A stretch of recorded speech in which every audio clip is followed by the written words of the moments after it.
In a quiet little neighborhood tucked away at the edge of sprawling forests, there lived a man who loved the outdoors more than anything else. Let's call him James.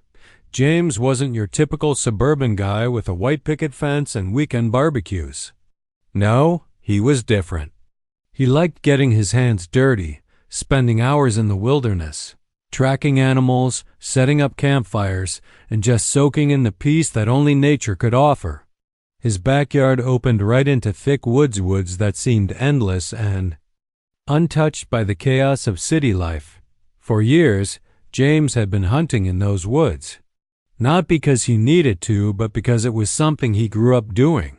It reminded him of simpler times when his dad would take him out early in the morning, teaching him how to track deer or spot birds high up in the trees. Those memories were precious to him, and every time he stepped into the forest, it felt like reconnecting with a part of himself he didn't want to lose. The woods weren't officially his, but they might as well have been. Hardly anyone else ventured deep inside except for the occasional hiker or bird watcher. Most people in the neighborhood preferred staying close to home, enjoying manicured lawns and community pools. So James figured no one would mind if he used the land for what he loved most.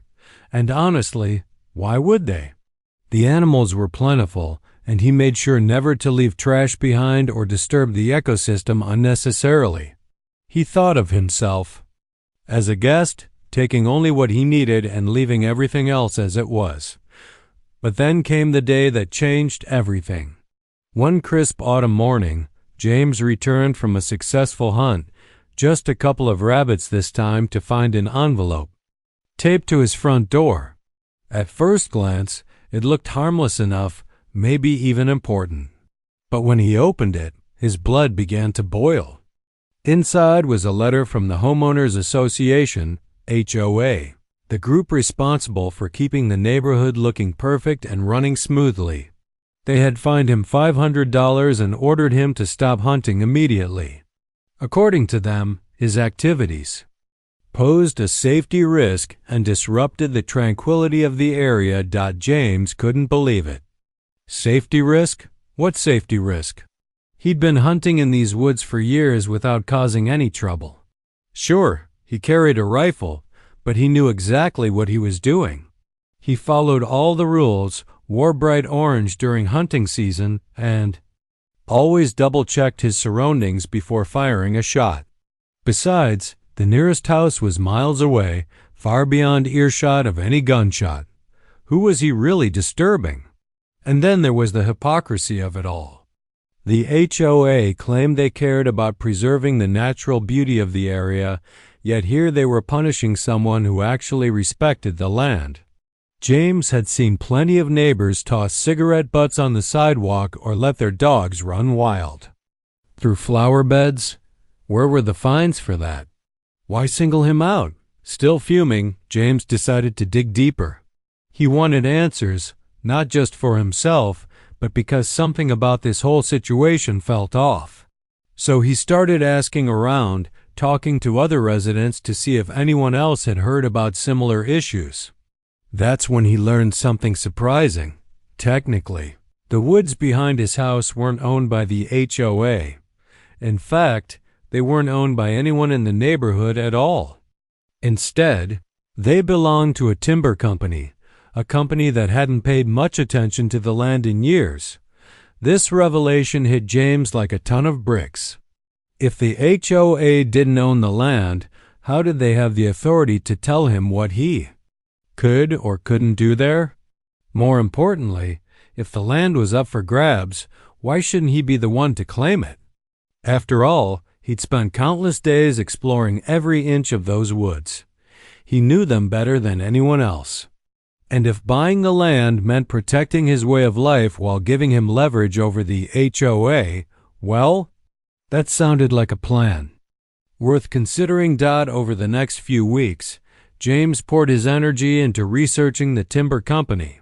He discovered they were struggling financially, barely holding on to the property as it was.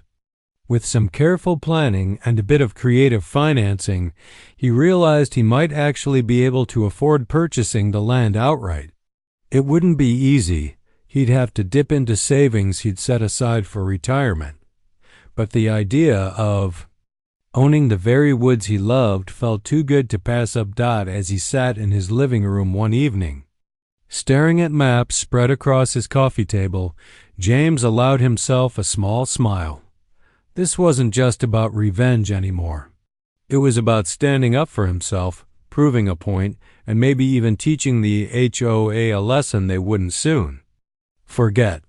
Little did he know, this decision would spark a chain reaction that would ripple through the entire community and change his life forever. James knew he was stepping into uncharted territory, but the more he thought about it, the more convinced he became that buying the land was the right move. It wasn't just about sticking it to the HOA anymore, though, let's be honest, that was a big part of it. He saw this as an opportunity to take control of something he truly cared about. These woods were more than just trees and trails. They were a piece of his soul. If he could own them, he could protect them and maybe even teach the neighborhood a lesson about fairness along the way. So, with determination burning in his chest, James got to work. First, he reached out to the timber company that owned the land. At first, they weren't exactly eager to talk to him. After all, they'd been sitting on this property for years, letting it sit mostly untouched while they focused on other projects. But when James explained his interest in purchasing the land outright, things started to change. The company's representatives were intrigued, not because they cared deeply about the woods, but because money had become tight for them lately. Selling off chunks of their unused properties suddenly seemed like a smart business move. James didn't waste any time. He hired a real estate lawyer to help navigate the complicated process of buying such a large parcel of land. He spent hours poring over maps, survey reports, and financial documents, making sure he understood every detail before signing anything. It wasn't easy. There were moments when he doubted whether he could pull it off, but he reminded himself why he was doing this. Every late night spent crunching numbers, every phone call with the timber company, every meeting with his lawyer, it was all leading toward one goal: taking ownership of the woods. The deal finally closed after weeks of negotiations. When James walked out of the lawyer's office holding the deed to nearly 5,000 acres of pristine wilderness, he felt a rush of emotions he hadn't expected. Pride, yes, but also a strange sense of responsibility. This wasn't just about him anymore. These woods belonged to him now, and he had the power to decide what happened to them. For better or worse, he was in charge, but owning the land was only half the battle. Now came the tricky part, figuring out how to handle the aftermath. James knew the moment people found out what he'd done, there would be backlash. He wasn't naive enough to think everyone would cheer him on. Still, he wanted to make sure his message was clear. This wasn't personal, at least, not entirely. It was about standing up for himself and showing the HOA that their rules didn't apply to everyone equally. If they thought they could dictate how he lived his life, then fine. He'd show them what happened when someone pushed back. The very next morning, James made his move. He rented a couple of massive steel gates and hired workers to install them at the main entrances to the hiking trails. Within hours, residents of the neighborhood woke up to find their beloved paths blocked off.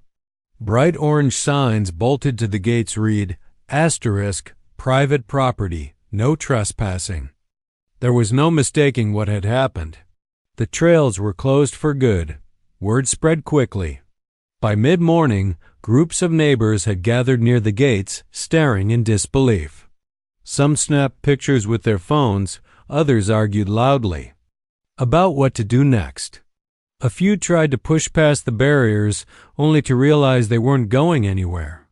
One elderly woman stood silently, shaking her head as tears welled up in her eyes.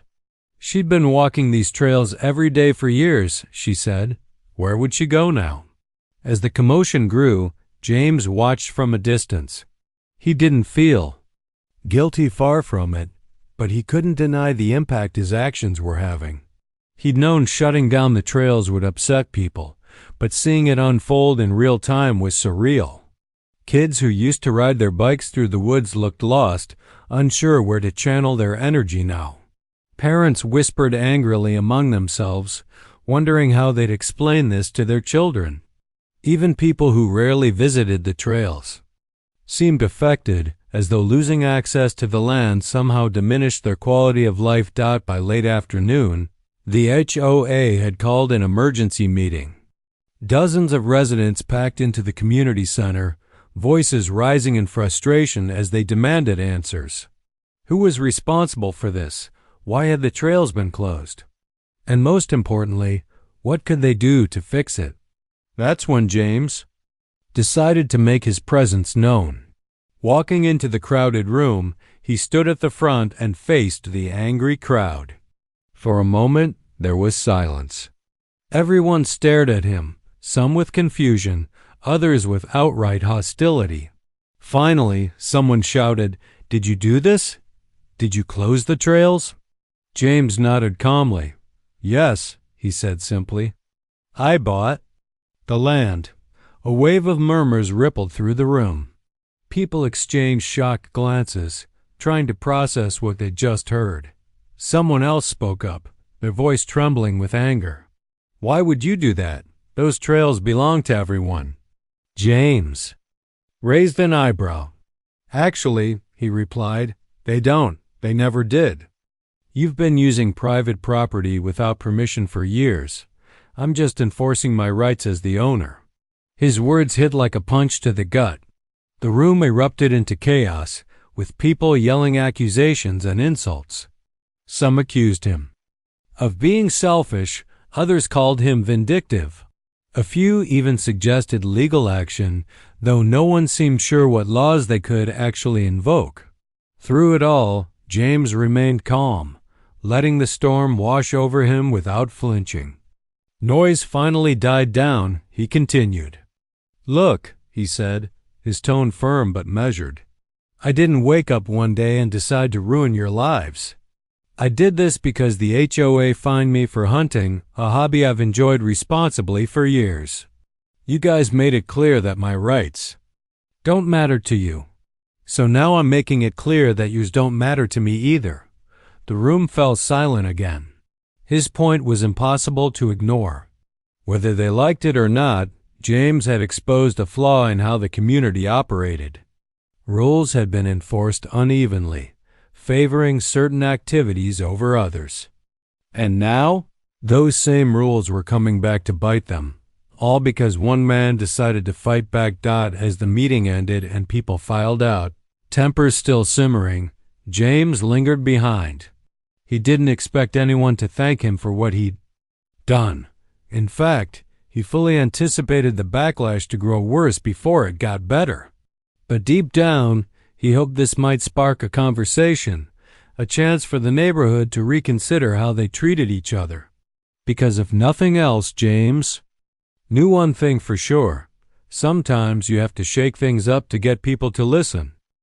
The fallout from James' decision to close the trails hit the neighborhood like a tidal wave. What started as shock quickly turned into anger, division, and even desperation. People weren't just upset, they were scared. For years, those trails had been more than just paths through the woods. They were a lifeline for many residents, a place where they escaped the stresses of daily life, bonded with family, or simply found peace in nature. Now, that lifeline had been cut, and the community was left scrambling to figure out what to do next. At first, reactions were scattered and chaotic. Some neighbors tried to reason with James directly, showing up at his door with pleas and arguments. One couple brought their young son along, hoping to tug at James' heartstrings by explaining how much the boy loved exploring the forest. Another neighbor, an older man recovering from surgery, told James that walking the trails every morning had been part of his physical therapy. "What am I supposed to do now?" he asked, his voice heavy with frustration. James listened patiently but remained unmoved. He understood their concerns, really, he did, but he also knew this wasn't about him being cruel. It was about making a point. Every time someone begged him to reopen the trails, it reinforced why he'd taken this drastic step in the first place. The HOA had shown no empathy when they fined him for hunting, so why should he show empathy now? Still, watching people struggle weighed on him more than he cared to admit. He didn't want anyone to suffer, he just wanted them to understand where he was coming from. As word of the trail closures spread beyond the neighborhood, things got messy. Local news outlets picked up the story, turning James into both a villain and a reluctant hero, depending on who you asked. Reporters descended on the community, interviewing residents and snapping photos of the locked gates. Social media exploded with heated debates. Some people sided with James, praising him for standing up to overbearing rules. Others called him selfish and short-sighted, accusing him of ruining something that belonged to everyone. The divide grew deeper within the neighborhood itself. Families who rarely interacted before suddenly found themselves arguing over backyard fences. At the grocery store, whispered conversations turned into shouting matches. Even kids felt the tension. School playgrounds buzzed with rumors about whose dad was the bad guy.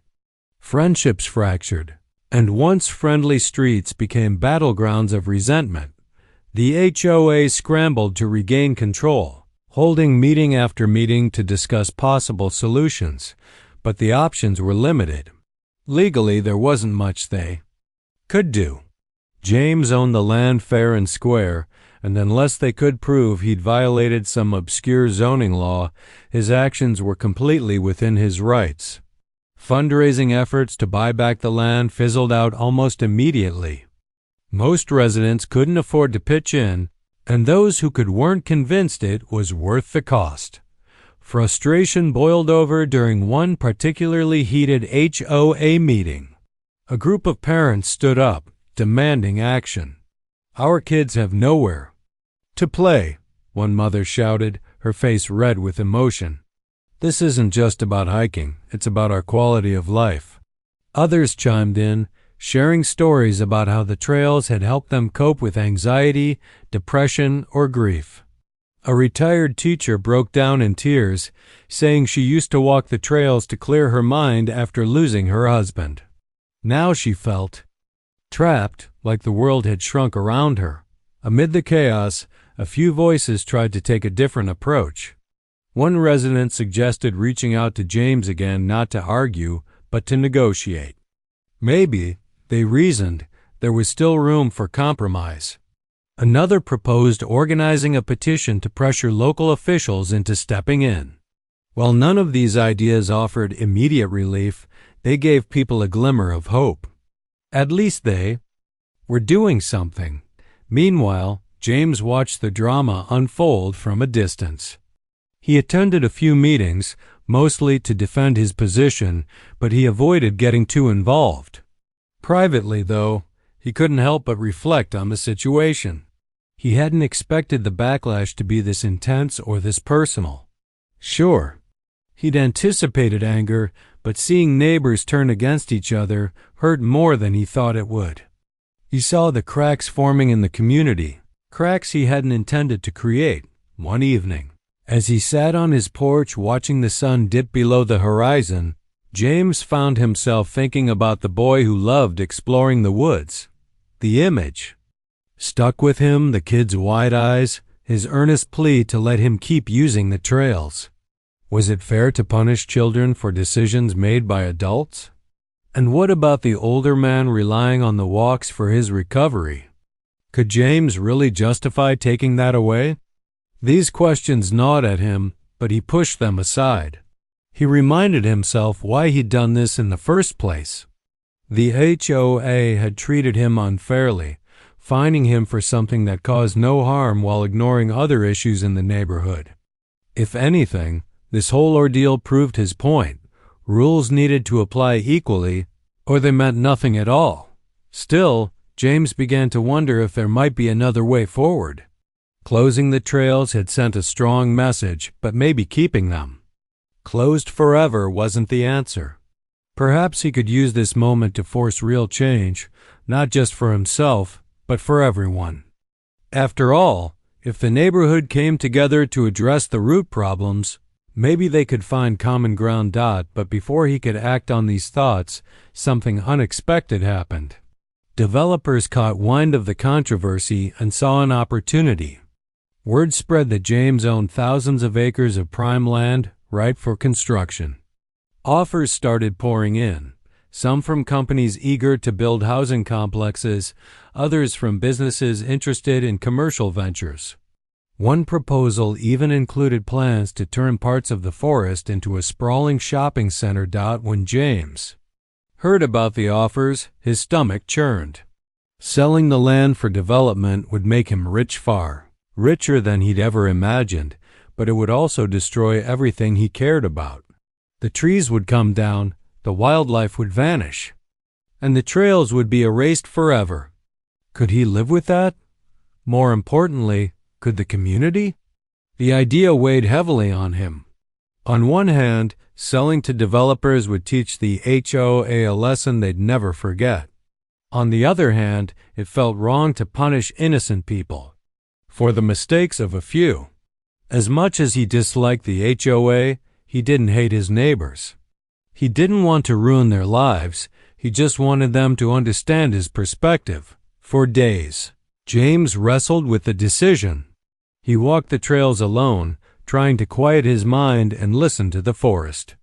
The rustling leaves chirping, birds, and distant sound of running water seemed to whisper advice, urging him to think carefully about what mattered most. By the time he made up his mind, the entire neighborhood was holding its breath, waiting to see what he'd do next. Little did they know, James was about to make a move that would surprise everyone, including himself. The tension in the neighborhood reached a fever pitch as whispers of developers circling James' land began to spread.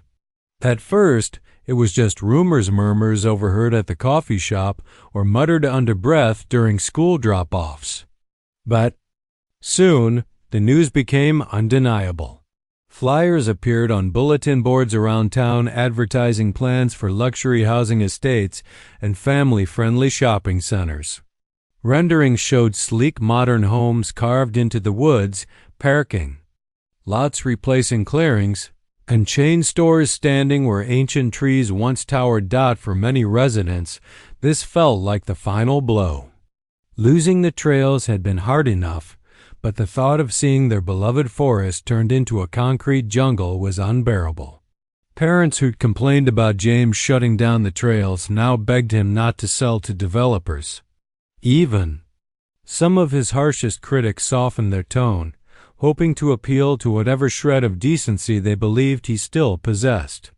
The HOA, desperate to salvage the situation, offered to rescind the fine and lift the ban on hunting if James would simply reopen the trails. But James didn't respond, not publicly, anyway. Instead, he retreated further into himself, spending hours walking through the woods he now owned. He studied every inch of the property, tracing paths he'd walked countless times before. He watched squirrels dart between branches and listened to birdsong echoing through the canopy. Each step reminded him why he loved this place so much and why selling it to developers felt like betraying a part of himself. Still, the offers kept coming. Developers called him daily, their voices dripping with promises of wealth and influence. One even flew in from out of state to meet with him personally, bringing glossy brochures and detailed blueprints. They spoke of turning his land into a thriving hub of economic activity, creating jobs and boosting local businesses. "Think of the legacy you could leave behind," one man said earnestly, leaning forward in his chair. "You could be remembered as the visionary who transformed this community." James smiled politely but remained silent. Inside, though, his mind raced. Part of him couldn't deny the allure of the money. With that kind of cash, he could live comfortably for the rest of his life, travel the world, or invest in other ventures. He wouldn't have to worry about bills or retirement ever again. And yet, something held him back. Every time he pictured bulldozers tearing down trees or asphalt covering the ground, his chest tightened. This wasn't just land, it was a piece of his soul. Could he really trade that for a bank account? As the days passed, the pressure mounted. Neighbors grew bolder, showing up unannounced at his doorstep to plead their case. Some brought gifts, homemade pie here, a basket of fresh fruit, they're hoping kindness might sway him. Others tried guilt, reminding him of how much the forest meant to families, kids, and retirees alike. A few even organized protests, marching with signs that read asterisk, "Save our trails," and asterisk, "Don't let greed destroy nature." Though no one explicitly mentioned James by name, everyone knew exactly who they were talking about. Through it all, James stayed quiet. He attended none of the protests, ignored most of the phone calls, and declined meetings with developers. When neighbors knocked on his door, he listened patiently but gave vague answers. "I'm thinking about it," he'd say, his tone neutral. "I'll let you know when I decide." What no one realized was that James was thinking about it deeply. Late at night, after everyone else had gone to bed, he sat alone in his living room staring at maps of the property. He imagined different scenarios: reopening the trails, selling to developers, keeping the land untouched forever. Each option came with its own set of consequences, its own ripple effect on the community. No matter what he chose, someone would lose, and that weight pressed heavily on him. One evening, as he flipped through old photos of himself hunting in the woods, inspiration struck. Why did he have to choose between extremes? Why not find a middle ground? What if he could protect the land while also addressing the concerns of his neighbors, and maybe even stick it to the HOA one last time? With renewed energy, James began drafting a plan. It wasn't perfect, and it certainly wouldn't please everyone, but it was a start. First, he decided to reopen the trails, but only under strict conditions. Anyone using the land would need a permit, ensuring accountability and preventing misuse. Fees collected from these permits would go toward conservation efforts, funding projects to maintain the trails, plant new trees, and protect wildlife habitats. In exchange, the HOA would officially acknowledge his right to hunt on adjacent parcels of land, provided he followed all state regulations. It was risky. There was no guarantee anyone would agree to his terms, especially the HOA, but James figured it was worth a shot. If nothing else, it would force people to confront the real issues at hand rather than simply pointing fingers at each other. The following week, James called another meeting. This time, instead of showing up angry or defensive, he arrived prepared. He laid out his proposal clearly, explaining his reasoning without raising his voice. "I don't want to destroy this land," he said, looking directly at the crowd. "And I don't want to punish you for mistakes made by a few. But I do want fairness for everyone." His words hung in the air, met with stunned silence. For a moment, no one moved or spoke. Then, slowly, hands began to raise. Questions poured in, ranging from logistical concerns, "How will permits work?" to philosophical ones, "Can we trust you to keep your word?" James answered each question honestly, acknowledging doubts while standing firm on his principles. Not everyone was convinced. Some residents argued that charging fees would discourage people from using the trails, especially families on tight budgets. Others worried that allowing hunting, even regulated hunting, could pose safety risks. The HOA representatives squirmed uncomfortably, clearly unhappy about conceding any ground. But despite the pushback, a small glimmer of hope emerged. For the first time since the controversy began, People were actually talking, really listening to each other instead of shouting past one another. Over the next few weeks, negotiations dragged on. Compromises were made, compromises were rejected, and tempers occasionally flared.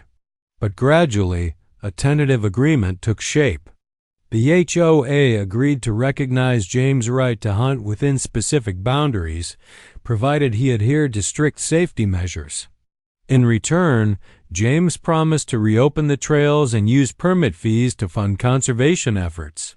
Both sides walked away, unsatisfied but willing to give the arrangement a try. When the gates finally came down and the trails reopened, emotions ran high. Some residents cheered, relieved to have access to the woods again. Others grumbled about the new rules, predicting they'd cause more problems than solutions. Kids raced ahead of their parents, eager to explore the familiar paths. Elderly walkers returned cautiously, testing the terrain with cautious steps. And James? He stood quietly off to the side, watching it all unfold.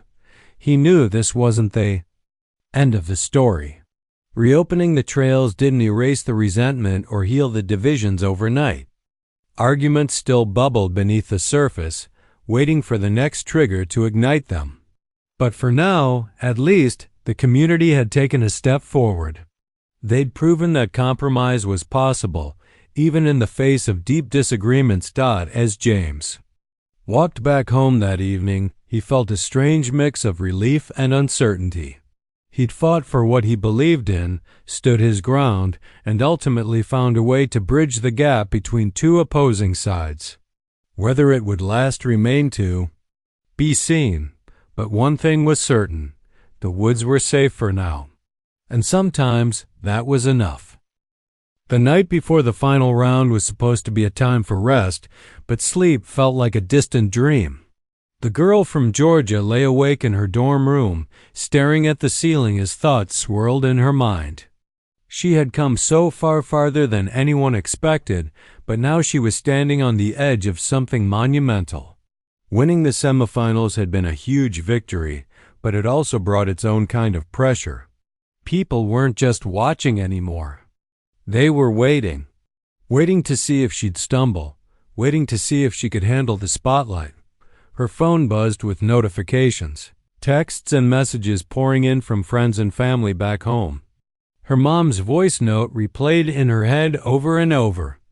"You're not fighting for yourself, baby. You're fighting for all of us." Those words hit her deep. It wasn't about proving anything to the judges or silencing critics anymore. This debate meant more than personal triumph. It was about representation, resilience, and rewriting the narrative for people like her. But the doubts lingered. What if she couldn't deliver? What if her opponent was sharper, quicker, smarter? She knew how this worked. In moments like these, people always looked for reasons to dismiss you. They'd say she got lucky, that her arguments were too emotional, or that she didn't belong here in the first place. And honestly, that scared her. Not because she cared what they thought, but because she didn't want to let anyone down, especially not the people who believed in her when no one else did. She sat up in bed and grabbed her notebook, flipping through pages filled with scribbled notes and highlighted passages. Every argument she planned to make was there, carefully crafted and rehearsed. But tonight, none of it felt enough.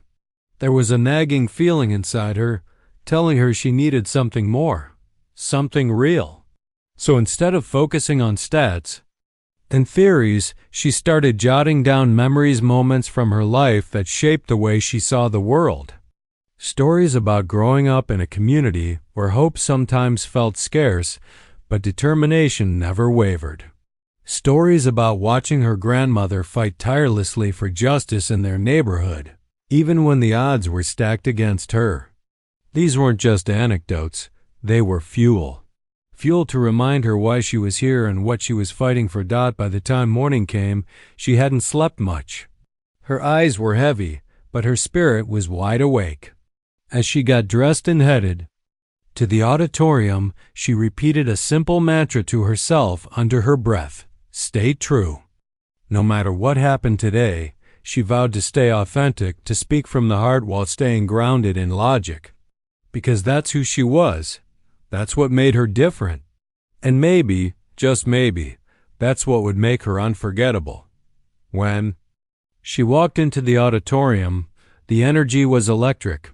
Rows upon rows of spectators filled the space, buzzing with anticipation. Reporters and photographers lined the front, cameras ready to capture every moment.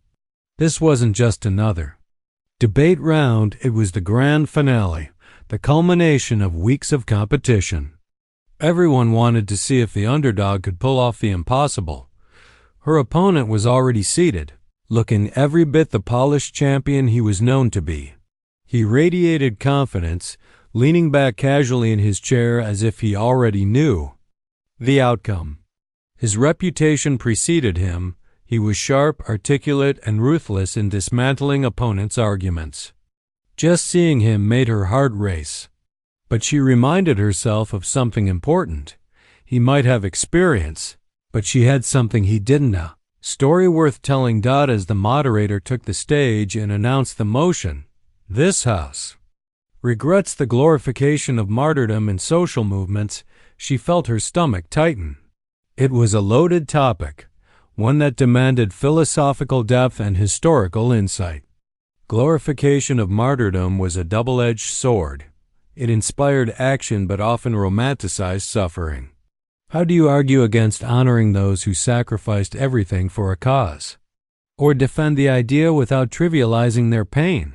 Her opponent wasted no time taking control of the narrative. From the moment he stood up, his delivery was flawless. He painted a vivid picture of how martyrs became symbols of resistance, citing iconic figures like Martin Luther King Jr., Mahatma Gandhi, and others whose deaths galvanized entire movements. His tone was measured, his arguments meticulously constructed. By the time he finished, the audience seemed convinced. After all, how could anyone argue against celebrating heroes who gave their lives for justice? Then it was her turn. Taking a deep breath, she stepped up to the podium. For a split second, the weight of the moment threatened to overwhelm her. Hundreds of eyes stared back at her, some curious, some skeptical. But then she remembered why she was there, not for trophies or accolades, but for the people whose voices rarely reached stages like this. With quiet resolve, she began to speak. Instead of diving straight into theory, she told a story. A story about a local activist from her hometown, a man who spent decades advocating for better schools and safer neighborhoods. He wasn't famous, and he certainly wasn't rich.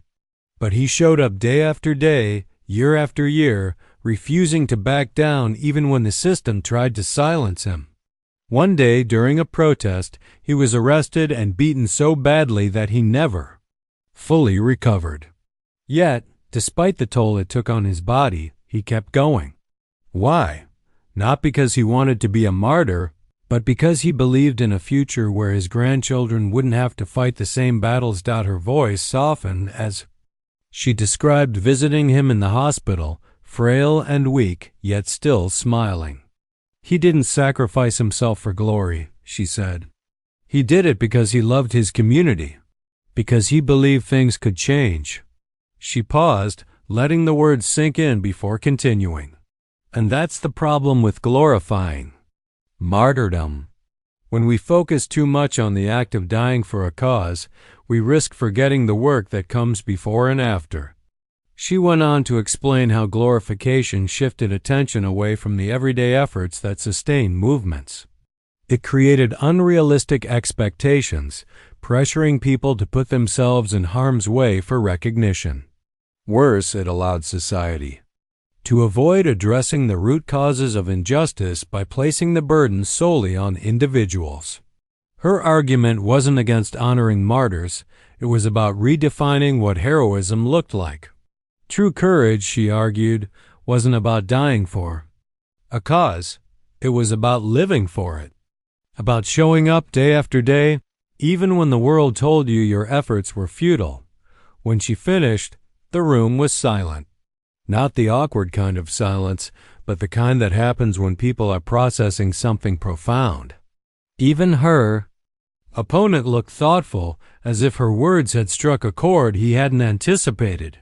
The judges took their time deliberating, and when they finally returned, the tension in the room was palpable. The head judge praised both debaters for their brilliance but ultimately declared her the winner. As the crowd erupted into applause, she felt tears welling up in her eyes, not out of relief, but out of gratitude. Gratitude for the journey that brought her here, for the people who supported her along the way, and for the realization that she had done exactly what she set out to do, proved that authenticity mattered. Later that evening, sitting alone in her dorm room, she reflected on everything that had happened. This wasn't just a personal victory. It was a reminder that talent and brilliance weren't confined to certain backgrounds or zip codes. Sometimes they came from the most unexpected places, from small towns, from communities overlooked and underestimated. And sometimes they walked onto stages where no one believed they belonged, only to leave with everyone's respect. As she packed her bags to head home, she knew this was just the beginning. The trophy was nice, sure, but what really mattered was the ripple effect of her win. Back home, kids like her would hear about this girl from Georgia who shattered expectations at Yale. Maybe, just maybe, they'd start believing in themselves. Too, because that's what stories like hers were meant to do. They weren't just about winning. They were about inspiring others to dream bigger, fight harder, and never stop staying true to who they are.